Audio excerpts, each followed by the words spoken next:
kafirai da suke mana cuta Allah ya bude musu kofa su musulunta. Muslim. I made a video last week, and in that video I said something very, very important. I said religious leaders in Nigeria need to be careful. Religious leaders in Nigeria, as a matter of fact, have to be cautious of what they are saying in few years to come, because they are going to be lynched. Religious leaders are going to face one of the biggest persecutions in Nigeria if they are not careful. And by persecution, I don't mean it positively. This guy has been making the news recently, and he only came about during this election period. This sheikh's name is Yusuf Jingir, and last week he made a statement regarding Christians, saying that the Christians in Nigeria have been shown their place and how they are not going to win any elections in Nigeria again, because the Muslim ticket has proven to be the only ticket upon which anybody wanting to, go for the presidential election would come through. If not, they will not win. He did not stop there. Today he has doubled down again. He said that he made it in good faith.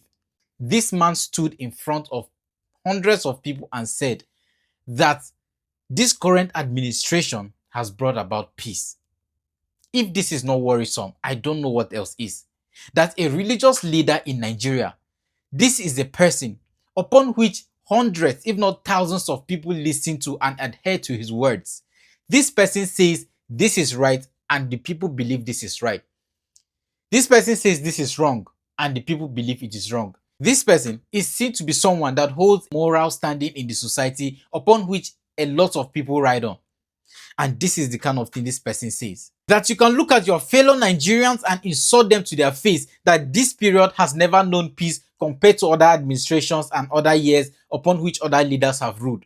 Are you being serious right now? This is the same Nigeria that few days ago, a mosque, I'm not talking about a church, an actual mosque was attacked, and the people, the entire worshippers were abducted into the bush. This sheikh did not come out to condemn this. He never came out to talk about the children that were abducted in Borno State. There are still children that were abducted by the Lakurawas. These children are still in captivity. Most are Muslim, if not all. I don't think there is a Christian. Most are Muslims.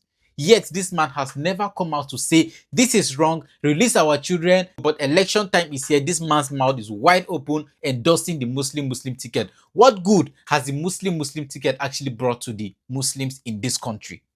Nothing.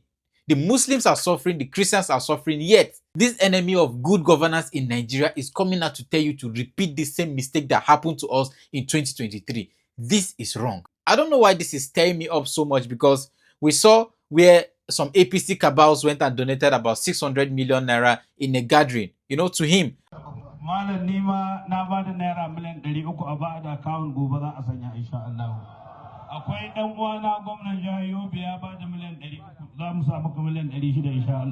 These people cannot donate to funding projects. They cannot donate to education. They cannot donate to taking the Almajiris out of the street and putting them in school, or clothing the very poor, or making structures that can help their fellow populace in the north. But they are donating to someone upon which they can ride on and say, go and say this, go and say that, and he will do their bidding any day, anytime.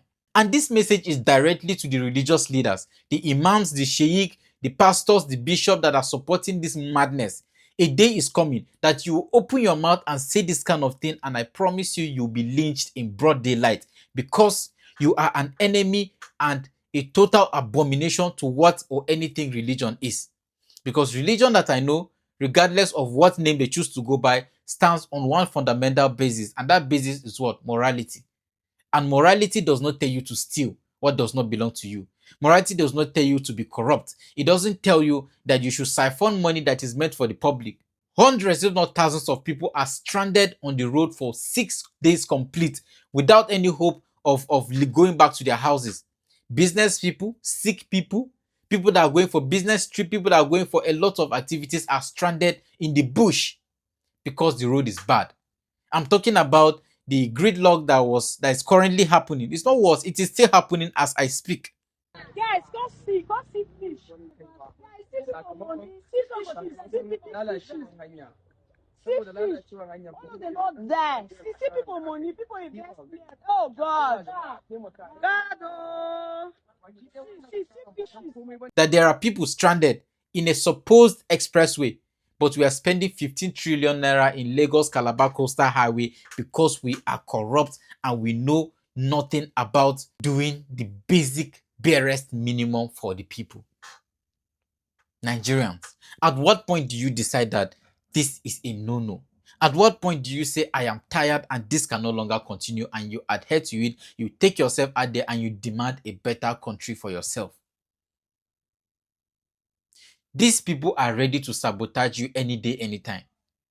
There is no religion, there is no ethnicity, there is no color difference, regional difference up there where these people are ruling. They only know one thing, and that one thing is what? Power, position. If the politicians ask this religious leader to jump, they are asking, how high do I jump? If they say, open your ass for me, they are asking, how wide do I do that? This is the current system we are in, and religious leaders need to be scrutinized. We cannot sit down and say, oh my God, the religious leader has spoken, so let us go ahead and listen and practice. We have grown past the stage where an old person speaks and you just sit down and listen. No, you ask questions. What did you do with your time? You are a religious leader. What have you said about the current situation in Nigeria? Until we graduate from a point of docility and sheepish obedience without question, we are still far behind towards seeing the kind of change that we desire.